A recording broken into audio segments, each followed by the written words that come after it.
Memanfaatkan limbah yang dapat didaur ulang menjadi salah satu upaya kepedulian terhadap lingkungan. Terbukti, di tangan para orang kreatif, warga Kramat Jati, Jakarta Timur, limbah yang berasal dari papan skate pun disulap menjadi sebuah kacamata.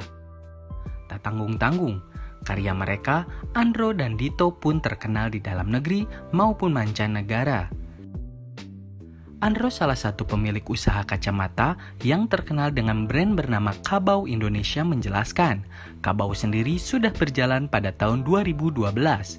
Namun, hasil karyanya tersebut hanya diperlihatkan kepada komunitas dan teman dekatnya saja. Kini, Kabau mulai terkenal di luar negeri seperti Australia, Dubai, Malaysia, Texas, dan Jepang. Kita lihat nih banyak papan bekas itu yang kayak dibuang gitu sama anak-anak gitu.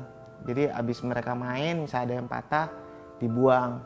Nah karena kita kebetulan basicnya desain, kita lihat, oh ini ada bahan yang bagus nih untuk kita bikin barang. Nah di situ kita coba untuk riset beberapa barang, item.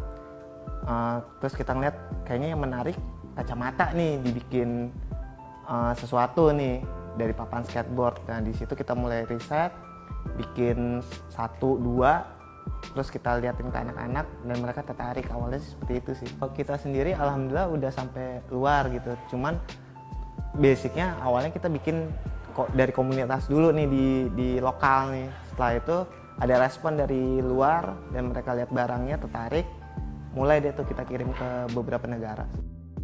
Perkembangan dunia digital pun diakui Andro sangat membantu usahanya. Masyarakat kini dengan mudah dapat melihat lalu membeli sesuai dengan keinginannya. Oleh karena itu, Kabau memiliki cara sendiri dalam menjaga calon pembeli di ranah tersebut dengan menjaga kepercayaan mereka. Di Kabau sendiri, dunia digital sekarang ini dibilang penting iya, karena semua orang bisa menjangkaunya dan melihatnya gitu. Cuman kalau secara kita tidak bijak juga, nah itu juga ada negatifnya gitu. Kadang-kadang kita kan beli barang nih digital malah ditipu atau apa. Nah cuman kalau di Kabau gimana caranya kita memberi kepercayaan ke orang dan kita jaga kepercayaan itu sih yang lebih penting selain ngomongin digital itu sendiri sih.